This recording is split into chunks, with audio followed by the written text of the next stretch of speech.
UFC. I am the greatest combat athlete of all time.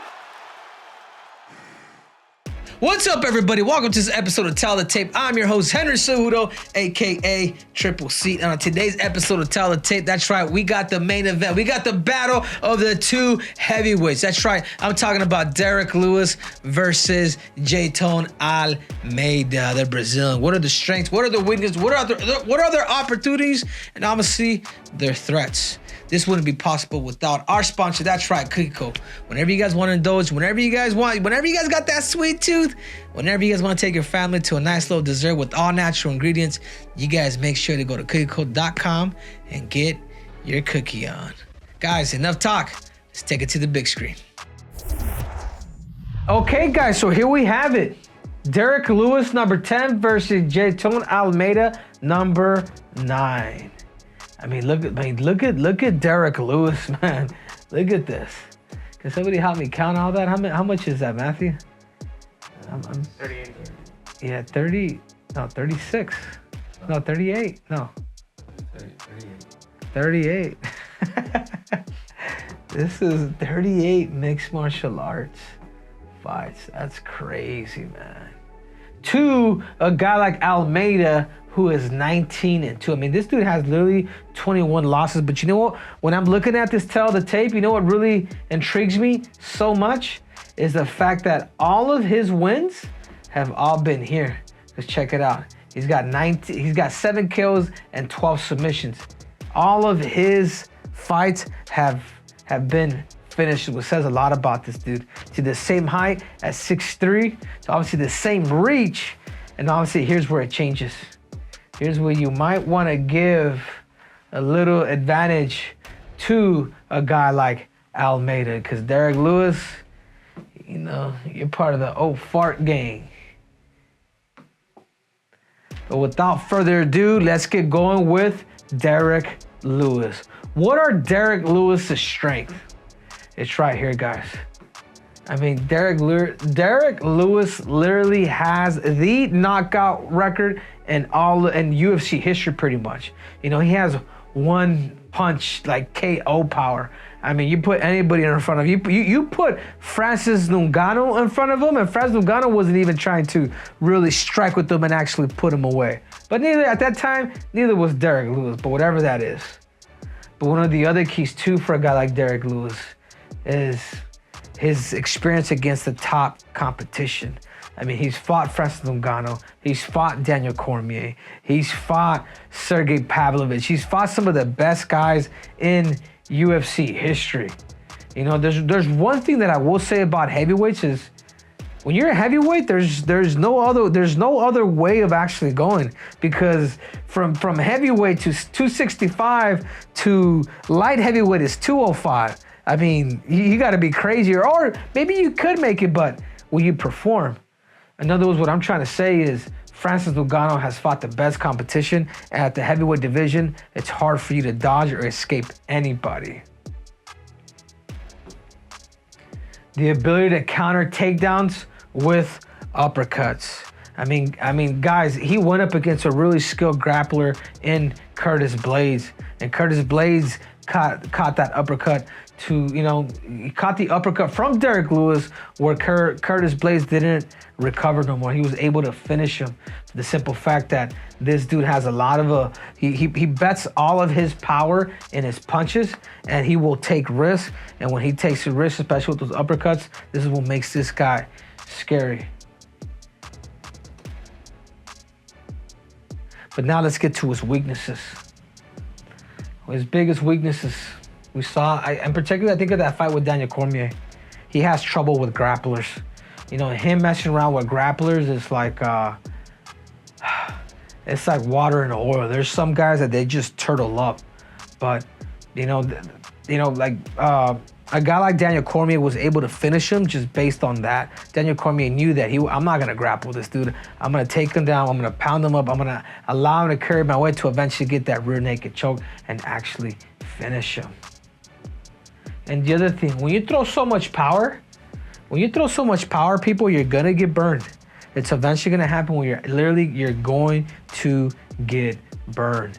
And he's had issues with that in the past. He's not a 5-round fighter. I mean, this fight being 5 rounds, will he have the ability to defend a guy like Almeida? And will he have the ability to really reserve some of that power in a 5-round fight? Those are the questions that I have. And the other thing too, he's given up before. When somebody takes his back, or in position when he's tired, he'll play like the rope-a-dope, and he'll act like he's like doing this, and he'll eventually maybe try to bring that uppercut in, but that makes him look bad. Like, if you're okay, like, be okay. You can't be toying with the judges, Derrick Lewis, and then get mad looking at, why'd you stop it? That's not cool. You know what I'm saying? Like the referee is in that octagon to protect you. And when you're manipulating it like that, and you just expect to invest in that power punch, it's just not cool. But whatever it is, it's the same reason why he has a lot of losses. And now let's go with Almeida. His strengths. Almeida is the replica of what Charles Oliveira is at the heavyweight division. His jiu-jitsu and top submissions. I mean, he's an artist at heavyweight. I mean, we saw a lot of his submissions, from rear naked chokes to triangles. I mean, we're talking about a damn heavyweight here. Very crafty off of his back, very crafty up top, and he will slide things in because he knows that that's where his number one strength is. And his finishing ability. All of his wins have all come from stoppages. He's either knocked you out or he submitted you. I mean, this dude's not planning on going 5 rounds with Derrick Lewis. I know I wouldn't. If I'm fighting a guy like Derrick Lewis, I got to get this dude out of there, because Derrick Lewis is going to be the most dangerous in the beginning of the first and the beginning of the second. You start to drag it out just a little longer. You start to invest a little bit more in your grappling. A lot of these other things will actually, come into play. His movement and his athleticism. I mean, this dude could almost be a damn football player. He could almost be a cornerback, a wide receiver, you call it. The dude has a certain agility that makes him different from a lot of the other heavyweights. And the most important gift of them all is right here, ladies and gentlemen, his confidence. He's a very confident human. He believes in himself. I mean, with 14 straight wins, I mean, this dude hasn't tasted defeats in 14 different fights. And again, like I said before, you cannot escape the heavyweight division, because if you're a big man, you're going up against big dudes. And now let's talk about his weaknesses, like everybody else.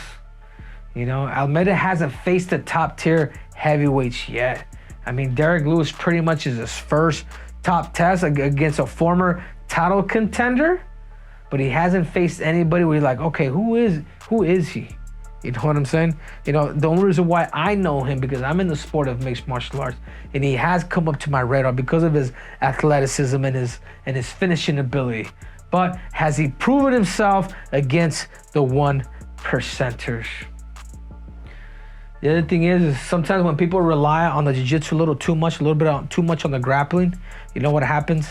They tend to just not give attention to the rest, So sometimes confidence could be an issue too. Like, how good are you here? Are you able to stand and feel good if you can't take somebody down? Will you have the ability to also keep it on your feet and actually finish somebody?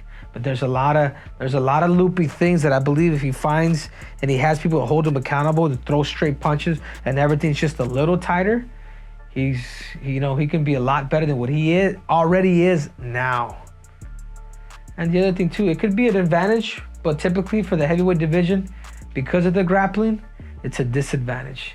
He's smaller than most heavyweights. I mean, you picture him against, Derrick Lewis is obviously he's round or whatnot. You got Francis Ngannou. I mean, you got some really, really big heavyweights, but also the fact that he's a little smaller actually gives him that speed advantage as well.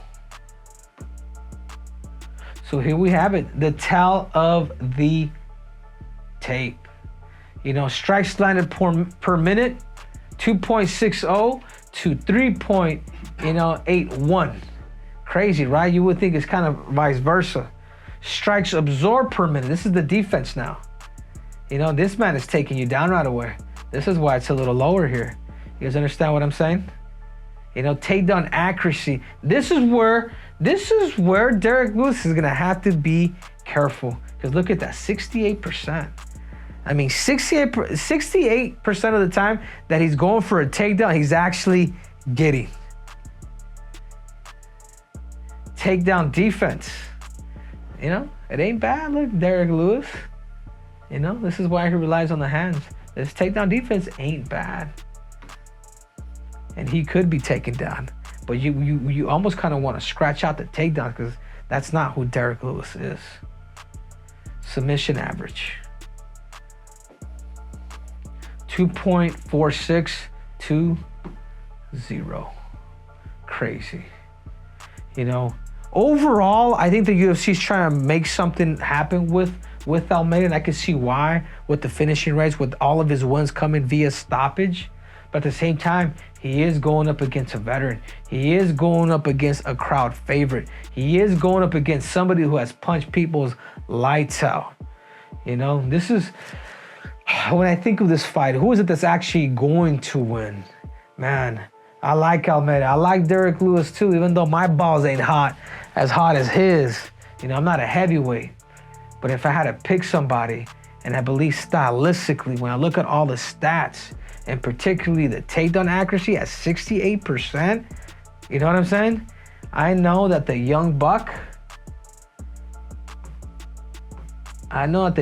knows where it is that he needs to take the fight.